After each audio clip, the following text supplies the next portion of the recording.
Sindicato de Técnicos del Ministerio de Hacienda. Señor Molinero, muchísimas gracias, además, porque sabemos que se ha desplazado desde Madrid y es profesor a esta comisión y se lo queremos agradecer. Ya sabe usted que tiene 15 minutos para hacer su intervención, que empiezan enseguida,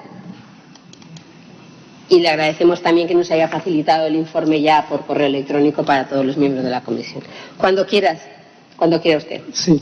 Pues muchas gracias. En primer lugar, lo que quisiera es agradecer a todos los grupos parlamentarios la posibilidad de comparecer en esta comisión, lo cual pues me facilita que las opiniones de nuestro colectivo de técnicos del Ministerio de Hacienda pues pueda ser expuesta en este foro. Y sin más, voy a emitir unas opiniones focalizadas en la Comunitat Valenciana, que también son las opiniones de la campaña por una justicia fiscal de la comunidad, que, como saben ustedes, agrupa a buena parte de las ONGs y de las entidades sin ánimo de lucro, también sindicatos y otras entidades que están agrupadas en ese foro. En primer lugar, me voy a referir a la opinión ciudadana que respalda las opiniones que voy a verter a continuación. El 83% de los ciudadanos encuestados, según el último barómetro de opinión pública y política fiscal de septiembre pasado, considera que no se pagan los impuestos con justicia y que no paga más quien más tiene. El 91% piensa que existe bastante fraude. El 54% que se dedica a pocos recursos a educación. Más de la mitad también opina que se dedica a pocos recursos a la protección por desempleo, el 60% a poco a la sanidad, y así en las distintas vertientes del gasto social. El 78% de los encuestados se posiciona a favor de mejorar los servicios públicos, aunque haya que pagar más impuestos. Esta opinión es importante reseñar que es transversal. Podríamos hacer un análisis de los metadatos del CIS y veríamos que las personas que se identifican como simpatizantes o votantes de las distintas fuerzas políticas mantienen básicamente estos mismos porcentajes. Me voy a referir a tres aspectos que adolecen los sistemas tributarios en nuestro país, también el de la Generalitat, el de la Comunitat Valenciana. En primer lugar, es la insuficiencia recaudatoria. Si partimos del ámbito estatal, España no ingresa entre 65.000 y 69.000 millones, según como comparemos con las distintas zonas euro o Unión A27. España ocupa el 18 lugar en ese ranking recaudatorio de la Unión Europea de más a menos. A nivel de gobierno, de la estructura fiscal, los gobiernos autonómicos tienen un 15%, algo más de un 15% de responsabilidad en la recaudación tributaria. Es un porcentaje mucho más alto que la media de los países de la Unión Europea. En torno a 30.000 millones de euros más recaudan las comunidades autónomas que las distintas organizaciones territoriales en el resto de países de la Unión. Pero el nivel de gasto social en nuestro país está muy por debajo de la media, concordante con esa baja recaudación que hablábamos de esos 65.000 o 69.000 millones de euros menos. Estaríamos hablando que se recaudan en los beneficios en protección social, incluidos los gastos de administración, en torno a 55.000 millones de euros menos cada año. Si no ingresamos, no se puede dedicar parte de ese ingreso al gasto social. Todavía nos quedaría un hueco para reducir el déficit público y también para reducir el endeudamiento. Estoy hablando de una situación a cierre de 2018, mucho antes de la crisis recaudatoria que se va a producir después de la crisis económica que que se va a producir o estamos viviendo en la actualidad por el efecto de la pandemia. El siguiente punto, primero era la insuficiencia recaudatoria, el segundo defecto principal de los sistemas tributarios es la poca equidad del sistema tributario. La mayoría de los ciudadanos, el 62%, piensa que se debería recaudar sobre todo en impuestos directos, a los que se asocia con la capacidad contributiva, bien por renta o por riqueza. Esto ha sido, digamos, una cuestión que se ha suscitado por parte de algunas opiniones de algunos think tanks de nuestro país que pensaban que el aumento de impuestos reduce el crecimiento económico. Bueno, el Fondo Monetario Internacional ha revisado esta cuestión a partir del año 2017 en su último monitor fiscal para nuestro país en octubre de ese año. Destacaba que que los resultados empíricos que se han realizado no demuestran que aumentando la tributación dificulta el crecimiento económico. De hecho, si comparamos con la media de los países, las tablas anteriores que facilité, vemos que hay países con un crecimiento mayor que el de nuestro país en el año 2018 y que tienen tasas impositivas sustancialmente mayores que la nuestra. El tercer punto al que me voy a referir y último es el elevado nivel de economía sumergida y fraude. Está España entre el 20 y el 25% del PIB. No tenemos estudios oficiales sobre economía sumergida. Esto es un defecto al que luego me referiré. Esta cuestión que estemos en la cabeza de los países, digamos, de las economías más consolidadas, con las que nos gusta compararnos a los técnicos del Ministerio de Hacienda, pues se debe a dos factores principales: un deficiente control fiscal y una baja concienciación fiscal de los ciudadanos. Y hemos encontrado una cierta correlación entre la transparencia y la corrupción y el fraude. De forma que en un estudio que realizamos y que ahí pueden observar en ese gráfico, mayores cotas de transparencia en los países genera una menor corrupción y también menor economía sumergida y menor fraude fiscal. Si nos fijamos ya, pasamos del ámbito estatal al ámbito de la Comunidad Valenciana, pues vemos que los impuestos indirectos representan aproximadamente la mitad de la recaudación de la comunidad. En cambio, la proporción relativa de los impuestos directos respecto de la media de las comunidades autónomas de régimen común es 20 puntos porcentuales menor que esa media. Hablo de las comunidades autónomas de régimen común para evitar los sesgos al alza de incorporar el régimen de la foralidad específica de las Diputaciones del País Vasco y de Navarra.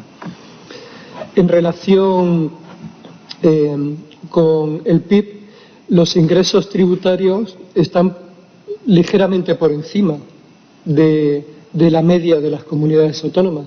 Sin embargo, sobre todo por el ímpetu de esos impuestos indirectos al que antes me refería. Sin embargo, si hacemos ese estudio por recaudación por habitante de derecho en la comunidad, eso implica que hay 132 euros menos por habitante en esa recaudación.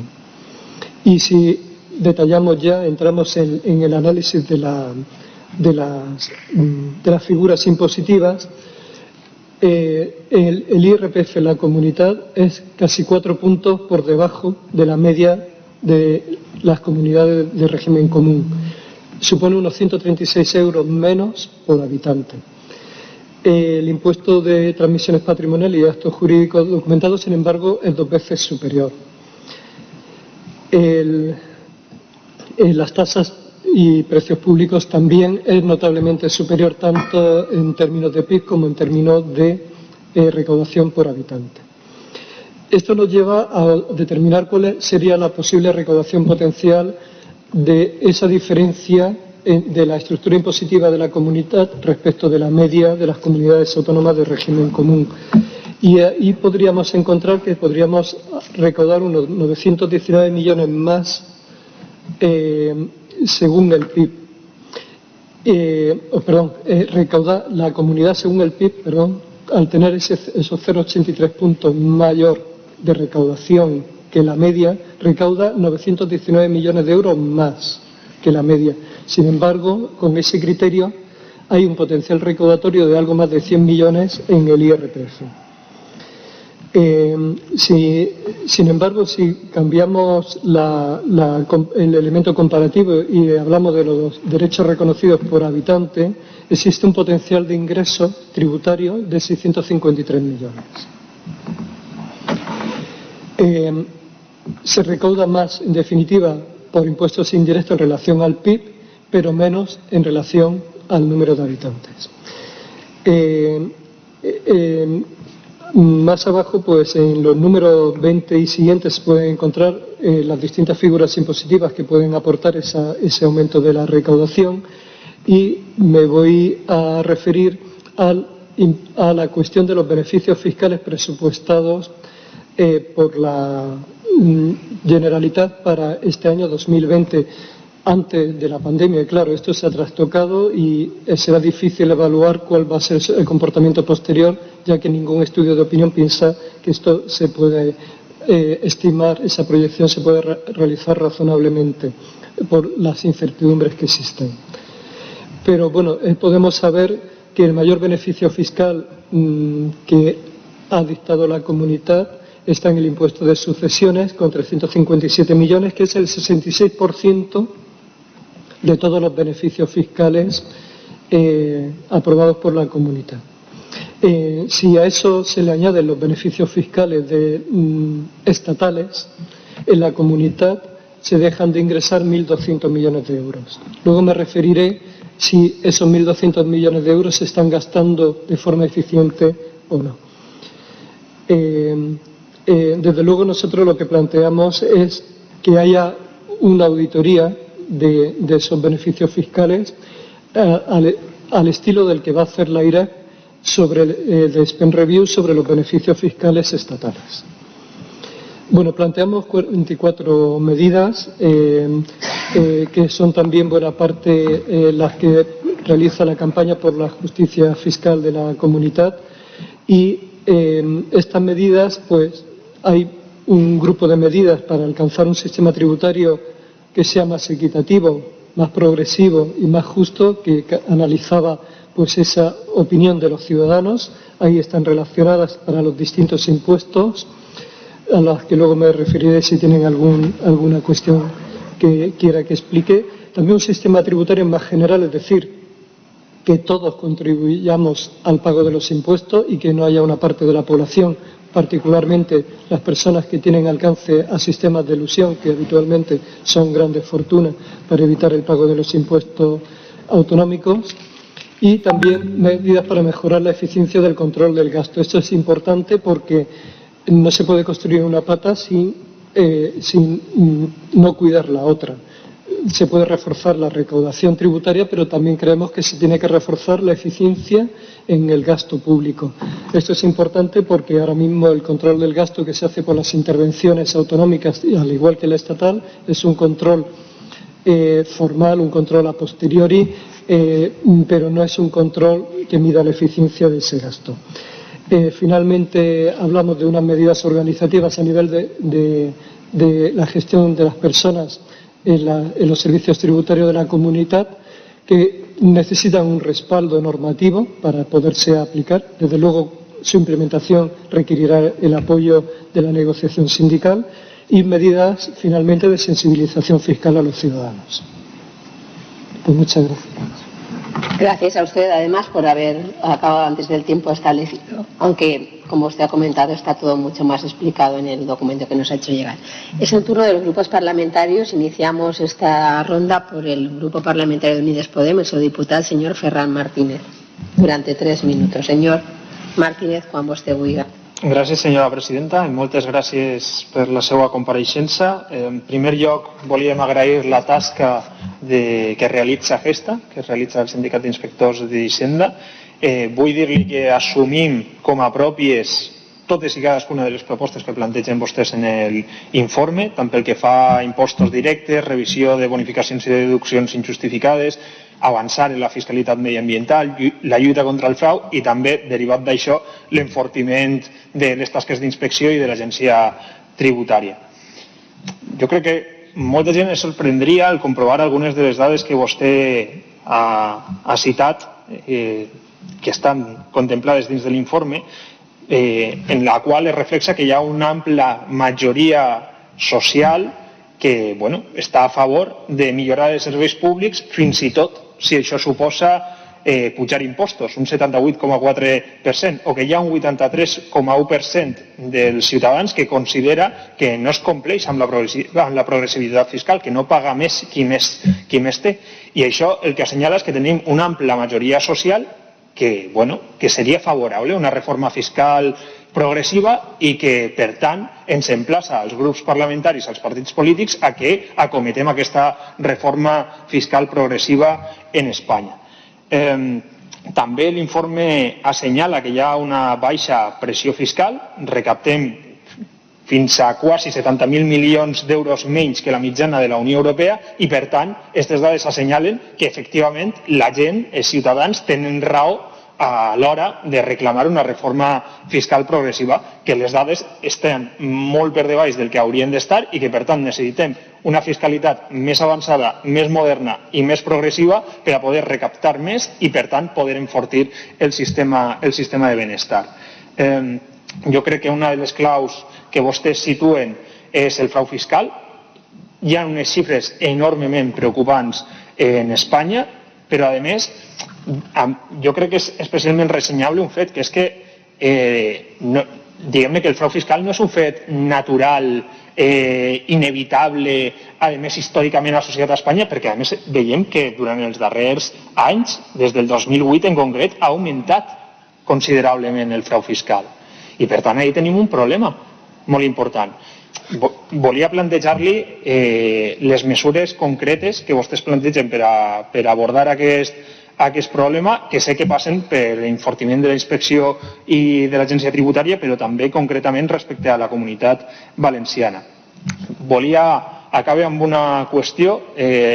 Com sap, el Banc d'Espanya ha plantejat que hem de tindre molta atenció amb l'augment del deute públic. Nosaltres estem d'acord, cal posar sota control el deute públic. Ara bé, la qüestió és quina és la via que utilitzem per ajustar els comptes. Si ho hem de fer a través d'incrementar els impostos indirectes, és a dir, l'IVA, o justament si es tracta del contrari, de revertir les contrarreformes fiscals que han socavat la progressivitat i l'eficàcia del nostre sistema fiscal i, per tant, que cal accentuar la progressivitat, la justícia fiscal, fer que pague més qui més té per a fer incrementar els ingressos i que, per tant, puguem reduir el dèficit, ajustar els comptes i pagar el deute. Amb això finalitzem. Gràcies, senyor Martínez. Serà ara el senyor José María Llanos, del Grup Parlamentari Vox, Comunitat Valenciana, el que farà la seva intervenció. Señor Llanos. Gracias, señora presidenta. Señor Molinero, muchas gracias por su comparecencia y por el avance que nos ha hecho con sus propuestas en ese análisis que nos ha proporcionado. Es imposible abordar un tema tan importante ni en 3 minutos, ni en 15, ni en mucho más, ¿no? Es cierto que usted ha hablado de porcentajes, ha empezado con estudios, con encuestas. Las encuestas sociales son como las electorales, según quién, según cómo, según para qué, según qué parámetros y según quién analiza los resultados y el factor de corrección. Es decir, a veces no son más que encuestas. Pero vamos un poco a la cuestión principal. Ustedes han planteado hace unos días, hace unas semanas, han planteado discusión o no estaban muy de acuerdo con esa visión excepcional del teletrabajo. Y luego han suscrito, sin embargo, el acuerdo del 19 de junio con la agencia estatal, ¿no? Que sigue considerando el teletrabajo como excepcional en esta época de crisis sanitaria respecto del trabajo presencial. Es una pregunta que le hago. ¿Por qué? ¿Hasta cuándo? En su informe ustedes hablan de la lucha contra la economía sumergida, y ahora también lo ha dicho, por medio de un mayor control fiscal y un mayor nivel de conciencia fiscal. Y España está pues alrededor del 25, ¿no? 22,1 en el 18, 25, y Alemania en el 7,7, Francia en el 5,6. Hombre, y las economías de Francia y de Alemania comparadas con la nuestra, evidentemente algo tendrá que ver con todo eso. ¿Cree que de verdad es un factor esencial para los tipos de economía sumergida de nuestro país la conciencia fiscal? ¿No apunta usted ningún otro motivo más que cómo somos los españoles? Porque parece que es un poco ese planteamiento. ¿No tiene nada que ver con la fortaleza de las economías? ¿No cree usted que tenga algo que ver con el nivel de paro de unos países u otros? ¿No tiene nada que ver con la legislación laboral? Yo entiendo que sí. A lo mejor también tiene que ver, usted me dirá, con la calidad democrática, con las instituciones, de los agentes sociales, con la política fiscal y laboral que se haya implementado. No creo que pertenezca de alguna manera al ADN de los ciudadanos. Ustedes hablaban también de una relación inversamente proporcional entre las cotas de transparencia y el fraude fiscal y la corrupción. ¿Cree usted que el ingreso mínimo vital, tal y como está planteado, tal y como se va a conceder, yo le digo que con escasísima transparencia y objetividad, unido además en algunas comunidades como la nuestra a la renta mínima de exclusión y en cogestión autonómica, por tanto, no va a generar sí o sí fraude fiscal y corrupción? ¿Qué piensa? Nos plantea unas medidas, la 16 a la 20, más y más, entendemos, y más presión fiscal.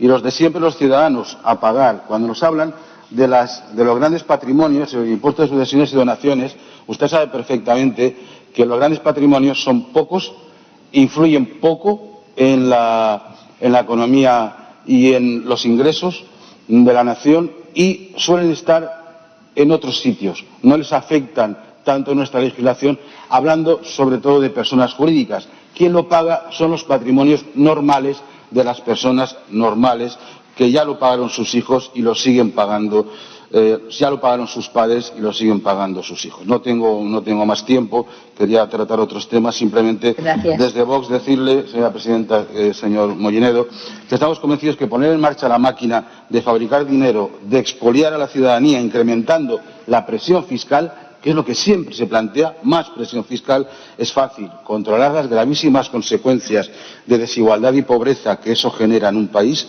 en una sociedad, ya no lo es tanto. Muchas gracias, señor Llanos. Passem ara la intervenció a la senyora Aitana Mas, del grup parlamentari Compromís. Señora Mas, con vostè vulga. Gracias, presidenta. Buenas tardes ya casi, señor Mollinedo. Muchísimas gracias por su comparecencia. Parece ser que en Europa hay ciertos países en los que nos debemos de fijar para algunas cosas, pero cuando hablamos de presión fiscal parece que ya eso ya da un poquito más de miedo. Pero bueno, usted como técnico de Hacienda conoce pues con mucha más concreción que la mayoría de los que estamos aquí hoy presentes las carencias y las posibles mejoras del sistema tributario y la manera de reorientar el mismo para poder mejorar el bienestar de nuestra ciudadanía y nuestro desarrollo económico. Así que nosotros en esta comisión, desde mi grupo parlamentario, hemos dejado claro siempre que la hoja de ruta de la reconstrucción debía pasar por no dejar a nadie atrás, evidentemente. Y eso, a su vez, pasa por apostar por una economía social y solidaria que apueste por los servicios públicos como la sanidad, como los servicios sociales y que impulse al mismo tiempo nuestros sectores productivos. Por ese motivo necesitamos recursos que nos posibiliten financiar este proyecto político-social y que a la vez puedan redistribuir la riqueza y la renta. Un proyecto en el que aquellos actores que dispongan de mayores recursos serán o deberían ser aquellos que tengan más que aportar. Obviamente, es una cuestión muy sencilla de justicia social. Cada uno debe aportar en la medida de sus posibilidades y en la medida de sus necesidades. Hoy ya ha escuchado y seguirá escuchando seguramente voces que defenderán posturas contrapuestas, pero bueno, al fin y al cabo lo que se trata es de dejar la hipocresía a un lado y si queremos tener una reconstrucción necesitamos una financiación que la haga posible. Si no, pues todos esos proyectos evidentemente no serán más que un brindis al sol. Y por ello yo le quería preguntar En cuanto, por ejemplo, a una reforma fiscal de tributación verde, ¿cómo cree usted que se tiene que abordar la reforma tributaria que llevamos tantos años reclamando?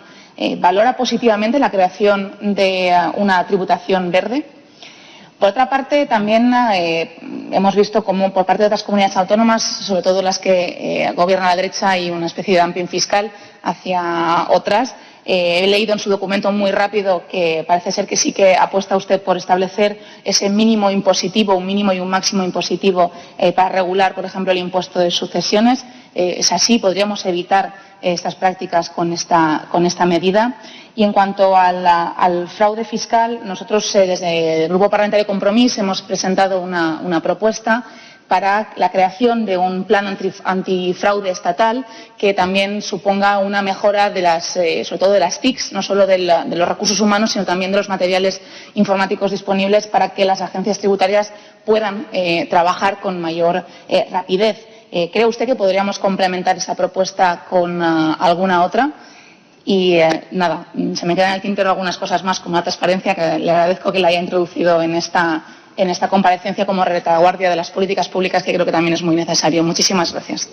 Gracias, señora Amat. Muchas gracias. Será el señor Carlos Gracia, del Grupo Parlamentario de Ciudadanos, el que intervenga ahora. Gracias, presidenta. Muy buenos días, señor Mollinedo. Bueno, en primer lugar, agradecerle su participación en esta comisión, así como ese documento que nos ha trasladado con sus 44 propuestas. Hace unos días usted mismo decía: las armas fiscales resultarán determinantes para luchar contra los efectos económicos que la crisis tendrá en el tejido social y empresarial. Y precisamente sobre sus propuestas en este sentido queríamos escucharle en estas Corts. Propuestas fiscales, pero también esas medidas contra el fraude fiscal, porque efectivamente la economía sumergida es un mal endémico y es una de las lacras que más severamente lastran nuestra economía. En ese sentido, ¿tienen alguna previsión de un posible aumento de la economía sumergida tras esta crisis? Pues como usted mismo ha comentado, se estima en torno al 20-25% del Producto Interior Bruto, 10 puntos por encima del resto de países de la eurozona. Sin duda, desde Ciudadanos pensamos que, entre otras cosas, es consecuencia de que en España contamos con la mitad de los recursos que la media de la Unión Europea y la OCDE para este objetivo, que es luchar contra el fraude fiscal, y que estamos a la cola de los ratios de efectivos de control tributario. De hecho, usted mismo ha manifestado en varias ocasiones que la agencia tributaria cuenta con pocos medios para la lucha contra la elusión y la economía sumergida, pero que, sin embargo, las herramientas, cuando se tienen, son muy eficaces y que por cada euro invertido contra el fraude fiscal se recupera 10,6 euros, con lo cual no es nada, es muy significativo. Son cifras suficientemente importantes como para tenerlas en cuenta y diseñar una buena estrategia de planificación y de refuerzo de los recursos contra este fraude fiscal. En su documento ustedes nos proponen varias medidas respecto de la organización y la gestión de los empleados públicos del Ministerio, de la Agencia Tributaria, de las haciendas autonómicas y forales. Y le pregunto, ¿cuál cree que es el motivo de esta falta de medios? ¿Por qué cree que el poder de decisión se concentra tanto en ese número reducido de funcionarios y las estructuras son tan verticales y están tan jerarquizadas? Revisando el documento que hoy usted nos ha hecho llegar brevemente, porque lo hemos recibido a primera hora de la mañana, pues me llaman la atención, por ejemplo, las medidas 6, 11 y 15, las que instan al Gobierno de España a impulsar proyectos de ley en los que se fijen unos máximos y mínimos sobre impuestos de competencia de las comunidades autónomas, proponiendo una recentralización tributaria que unifique la fiscalidad de determinados aspectos. ¿Creen ustedes que el Gobierno debería entonces decidir aspectos que hasta ahora eran competencia de las comunidades autónomas? Tampoco quería perder la oportunidad para preguntarle por su valoración respecto a las medidas puestas en marcha durante el estado de alarma. En el caso de los autónomos, ustedes solicitaron una ampliación de los plazos de la declaración trimestral de impuestos, una medida que se aprobó pocos días después de haberse terminado el plazo, y quería saber si contaban con datos respecto a qué porcentaje de autónomos y pymes pudieron finalmente acogerse a esta moratoria. Y ya por último concluyo, hace unas semanas, PSOE, Podemos y los partidos nacionalistas rechazaron la tramitación de la Ley de Ciudadanos contra la Corrupción, que incluía temas tan importantes, o que por lo menos a nosotros nos parecen muy importantes, como la protección del denunciante. ¿Qué opinión le merece precisamente que hace 2 semanas se tumbara esta propuesta? Moltes gràcies, presidenta. Gracias, señor Mollinedo. Gracias a usted, señor Gracia. Será ahora el señor Rubén Ibáñez, del Grupo Parlamentario Popular, el que haga la intervención en representación de su grupo. Muchas gracias, presidenta. Muy buenos días. Ha iniciado usted la intervención dándonos unos datos de una encuesta. Estoy aquí. De una encuesta. Yo ciertamente pues no soy muy partidario de esto de las encuestas. Fíjese, la última encuesta que conocimos en esta comunidad y que le hizo la alta comisionada de inteligencia artificial aquí en la comunidad nos decía que el 70% de los valencianos no estaba afectado económicamente por la crisis del COVID. 70% que no estaba afectado, eso decía la encuesta. La realidad es que 420.000 valencianos están en ERTE y 250.000 autónomos con sus actividades paradas. Claro, las encuestas son bastante relativas, ¿no? Como también lo son los datos del estudio que usted ha hecho, porque es cierto que han cogido las tablas del Ministerio de Hacienda, que concuerdan, como no puede ser de otra forma, con la cuenta general del 18, también publicada por la Intervención General de la Generalitat, pero usted le pone dos variables, que como su propio nombre indica son variables, es el PIB y la población, que no son iguales un año con respecto a otro y por lo tanto son cambiantes. Lo cierto es que en su estudio hubiese estado bien que hubiese señalado cuál era el PIB y la población que han cogido, porque si nos vamos al PIB y a la población que hay publicado en el Instituto Nacional de Estadística, pues los datos varían, no son exactamente los que usted ha publicado. Es más, en recaudación son superiores. Usted nos ha dicho que en impuestos directos son 907,61 euros por habitante, cuanto si te cogen los datos del INEP de población son 909,74, y lo mismo con los indirectos. Usted nos ha dicho que son 1.398 cuando son 1.467. Le digo que son variables. Pero lo cierto es que usted nos ha hablado de la presión fiscal, que es la relativa al PIB y que se mide con el PIB, pero no nos ha hablado del verdadero esfuerzo fiscal, el verdadero esfuerzo fiscal que hace un valenciano. Un valenciano, para cumplir sus obligaciones tributarias, le dedica 182 días de los 365 que tiene el año. Un español, que no sea valenciano, le dedica 178, le dedica menos tiempo a pagar impuestos de su salario. Y usted nos pide aquí ahora que todavía subamos más esta carga fiscal.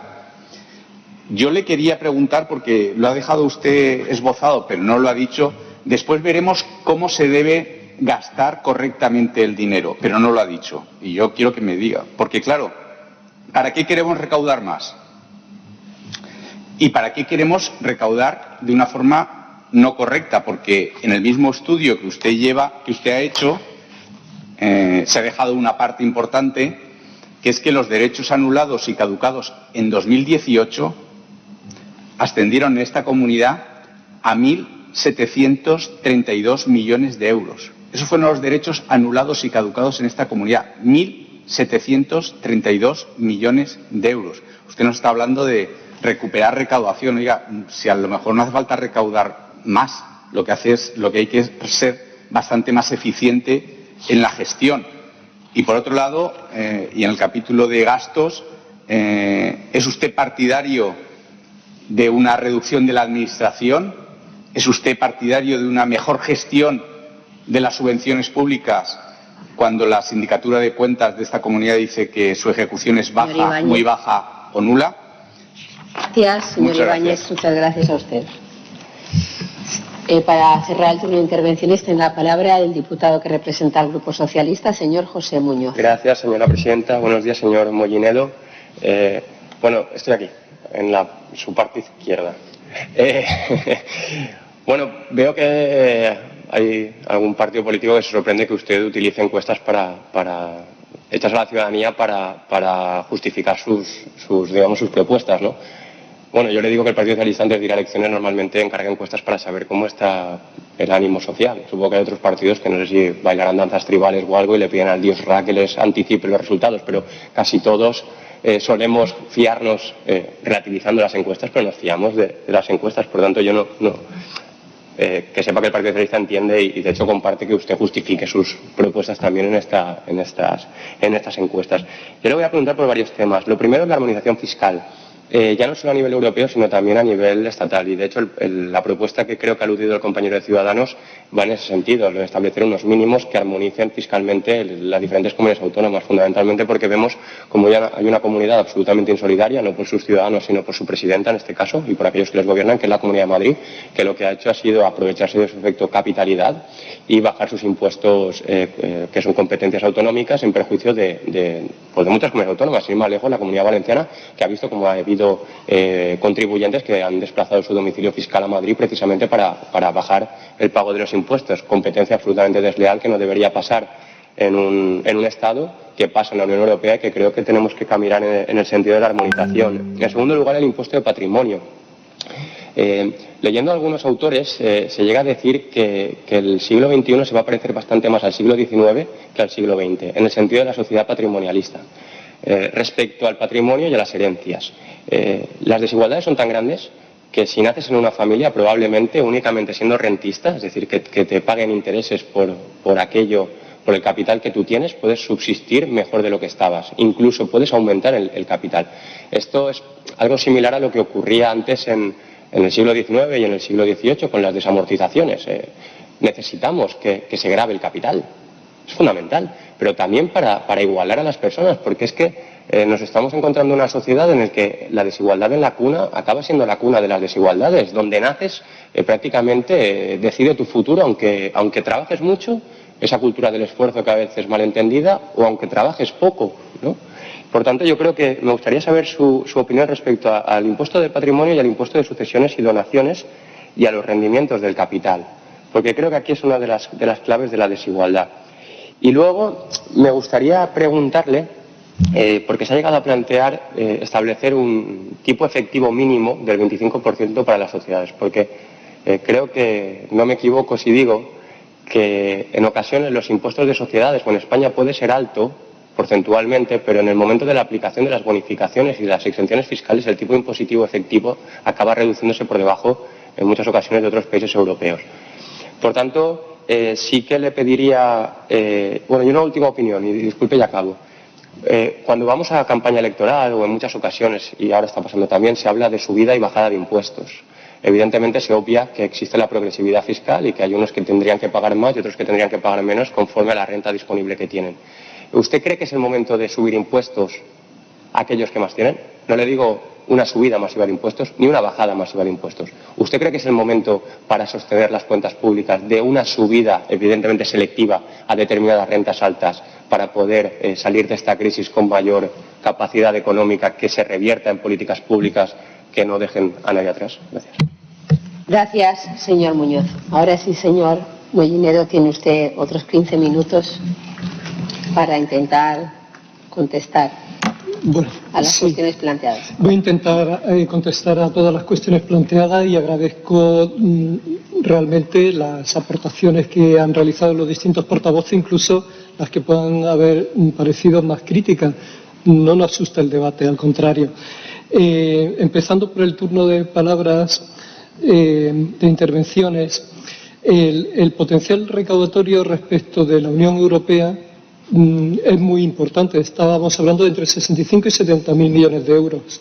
La mitad de ese potencial recaudatorio a nivel de conjunto de país está en la economía sumergida. Tenemos el doble de economía sumergida que los países de nuestro entorno, y por esa tubería del fraude, por ese diferencial mayor, se escapan 38.500 millones de euros cada año. Es decir, simplemente pareciéndonos a las tasas de economía sumergida de la Unión Europea, que son algo menos de la mitad que la española, pero solamente bajando 10 puntos para aproximarnos a ese 13% o 14% de economía sumergida para España, se recaudarían 38.000 millones de euros. Eso es importante para situar por qué tenemos un diferencial recaudatorio y por qué la sensación de los autónomos, de las personas, de los contribuyentes, es que pagamos mucho impuestos.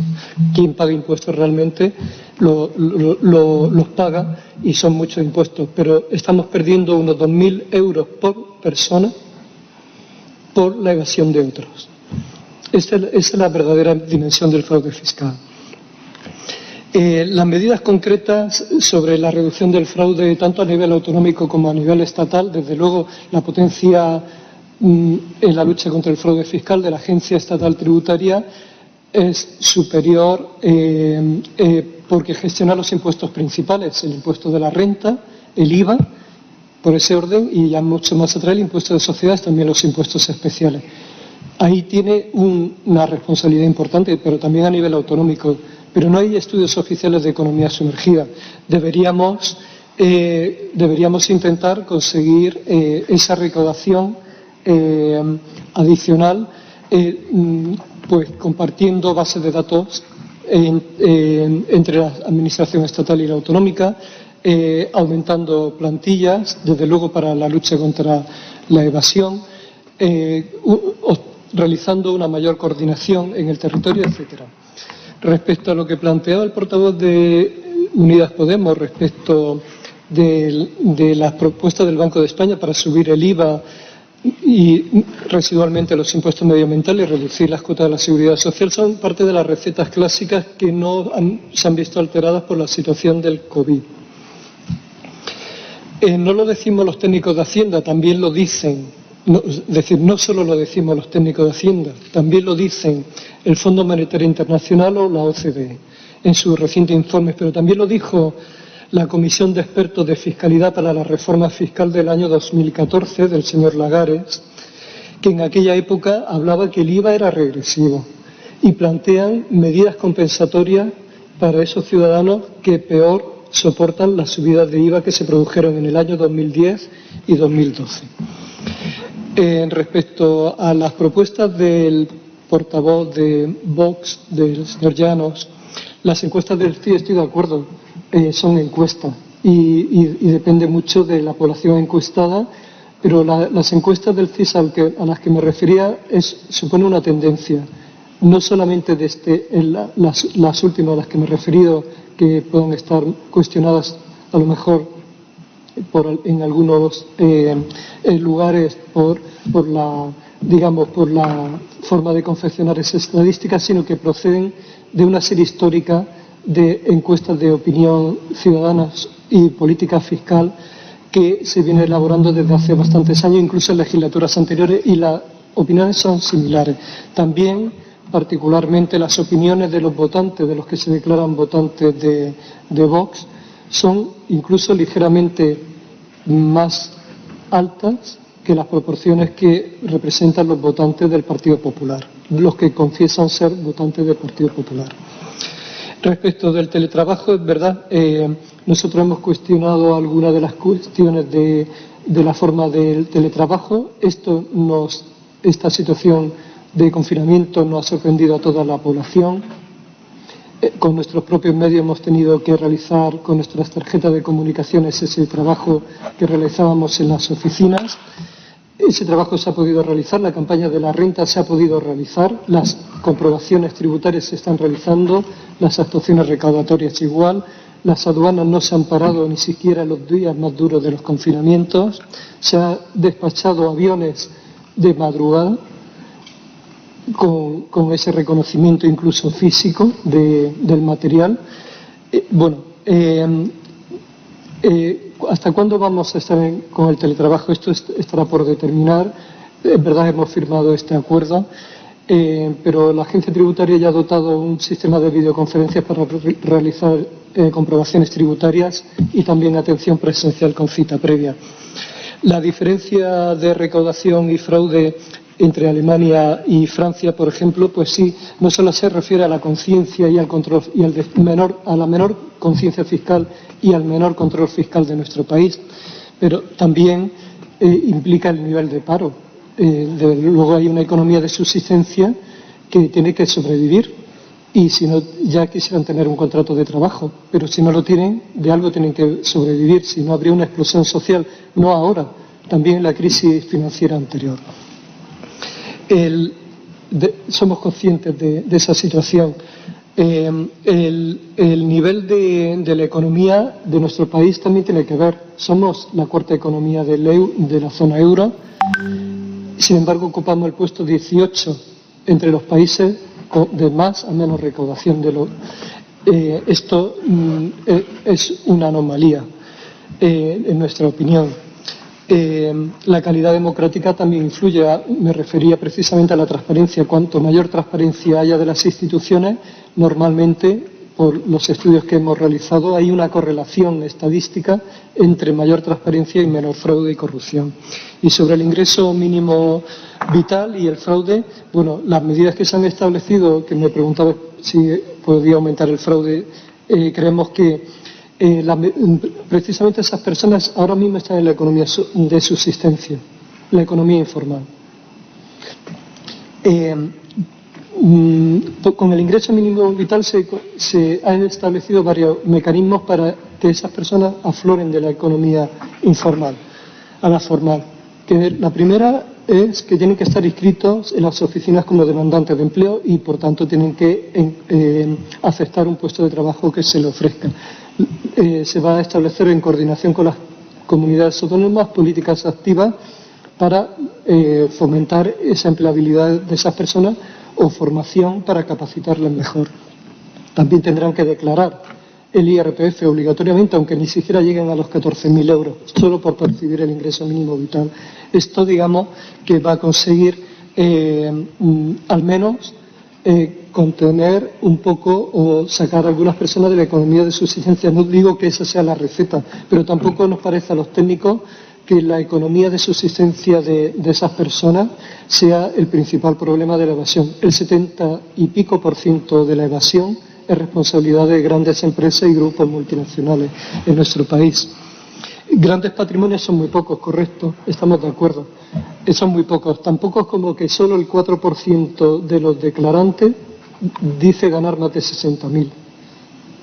Es decir, en su contrario, el 94% de los declarantes gana menos. Y con 60.000 euros, estadísticamente, según las encuestas, según la estadística de renta, sería una persona rica. Seguramente, a nivel sociológico, la mayoría de los que estamos aquí, una familia que ingrese 60.000, no la definiríamos como una persona rica. Sin embargo, esa es la estadística de renta. Aumentar la presión fiscal aumenta la desigualdad y la pobreza. Bueno, hay países con mayor presión fiscal que ni tienen más desigualdad y pobreza. Esa ya la tenemos al día de hoy.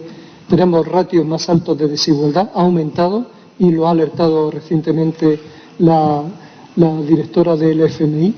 Y de las tasas de pobreza ocupamos de los 3 países de la Unión Europea con más tasas de pobreza. Esto ya existe.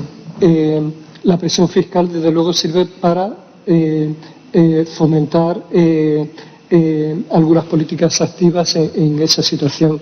Respecto de las opiniones de la fiscalidad verde y la reforma medioambiental que planteaba la diputada de Compromís, creo que sí, nosotros sí que la apoyamos, pero no solo la apoyamos los técnicos del Ministerio de Hacienda. Las instituciones europeas, la propia presidenta de la Comisión ya ha hecho un nuevo plan de economía medioambiental y, de hecho, parte de los fondos de la reconstrucción ya se han destinado para una transición ecológica hacia un sistema medioambientalmente más sostenible. La forma de nivelar a las comunidades autónomas para evitar la competencia entre el impuesto de patrimonio o el impuesto de sucesión y donaciones, esto se debe alcanzar a través de los acuerdos de financiación autonómica. Nosotros planteamos un escenario. No queremos recentralizar competencias que ahora están en manos de las comunidades autónomas, pero sí creemos que se debe abordar. Esto también lo decía la Comisión de Expertos para la Reforma de la Fiscalidad Autonómica que creó el Gobierno precedente en el año 2014. esta conclusión también lo sostenía, incluso quería mantener la tributación del impuesto de sucesiones y donaciones. Respecto de las reformas de la administración tributaria y las nuevas tecnologías, claro, las nuevas tecnologías son fundamentales. El análisis del Big Data, etcétera, es necesario para completar las propuestas que nosotros planteamos en ese catálogo de medidas organizativas que planteábamos ahí. Pero necesitamos personas. Si tenemos la mitad de efectivos en las administraciones tributarias estatales y autonómicas respecto de la media de los países de la Unión Europea, pero también de la media de los países, por debajo de la media de los países de la OCDE, no debe extrañar que tengamos el doble de economía sumergida que esos países, que esa media de los países. Hablo de medias ponderadas. Esto, desde luego, es una cuestión que se debe plantear. Desde luego, tenemos un ejemplo en la Administración Pública Española de notable éxito, que fue la siniestrabilidad de tráfico hace unas décadas, y cuando se tomaron determinadas medidas de control en diferentes parámetros de velocidad, de alcohol, de uso de móvil, etcétera, que ha supuesto una reducción sustancial de esa siniestrabilidad. No hay más secreto. Cuanto más efectivos estemos en la lucha contra la evasión fiscal, la propensión a la evasión es menor. En los resultados de la agencia tributaria estamos a punto de conocer que hemos alcanzado cerca de 16.000 millones de euros de recaudación de lucha contra el fraude. Eso viene a representar un 19 o un 20%, casi el 20% de la evasión estimada. Así, en su contrario, significa que el 80%, en el mejor de los años de funcionamiento de la Agencia Tributaria del Estado, el 80% de la evasión ha quedado impune. Y con una tasa de impunidad del 80%, la propensión al fraude sigue siendo alta. Respecto de las opiniones del señor Gracia, las propuestas tributarias que hacemos están bastante en sintonía con las propuestas que se están planteando a nivel europeo. Las estimaciones de la economía sumergida, es verdad, en esta época de COVID todavía tardaremos unos cuantos años en conocerla. Lo que sí conocemos es que en una situación análoga, parecida, que fue la crisis financiera, la tasa de economía sumergida que venían creciendo en la época de la bonanza económica precedente a esa crisis financiera aumentó su intensidad al crecimiento. Es verdad que en épocas de crisis la economía sumergida se reduce en términos absolutos como se reduce la economía real, y esto pasará aquí, pero en términos relativos suelen tener un impulso. Y es verdad que eso posiblemente se produzca. Respecto de la forma de organizar los empleados a las administraciones tributarias, el motivo de la concentración y de la jerarquización de las estructuras administrativas es por una idea que se cree que así se tiene mayor control sobre las personas. Sin embargo, hemos visto numerosos casos de injerencias políticas o administrativas en órganos de la agencia tributaria, algunos casos que han tenido una gran repercusión pública a lo largo de la historia. Respecto de las opiniones del Partido Popular, efectivamente, ¿me pregunté? Sí, termino.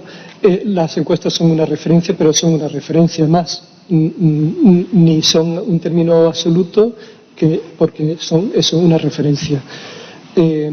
Los estudios que hemos utilizado, el PIB, son el dato último avanzado, último me refiero hasta antes de ayer, avanzado por el Instituto Nacional en la serie revisada. Recordarán que hubo una revisión del PIB.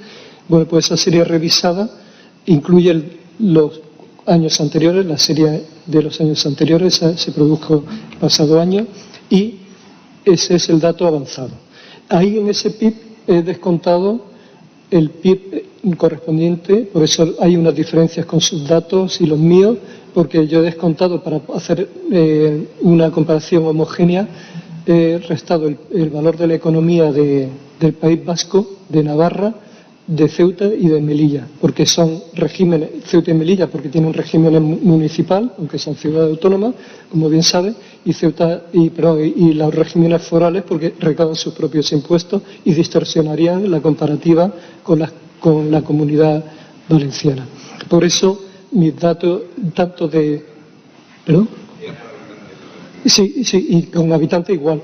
Por la misma razón he descontado para poder hacer una comparación homogénea en la población de esos territorios.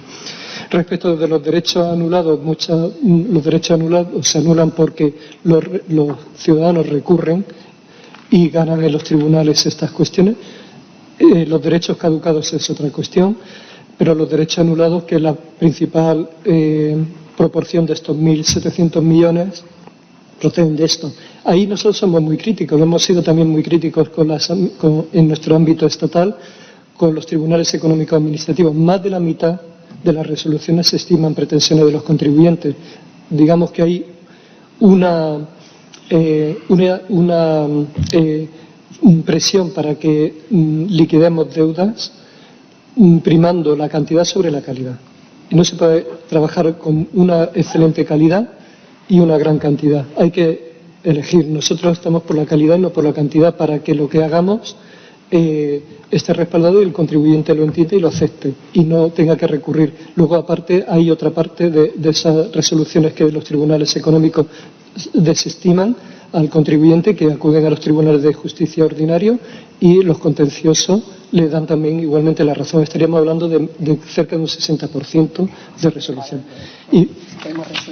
Sí, y ya, perdón, la última para el señor Muñoz.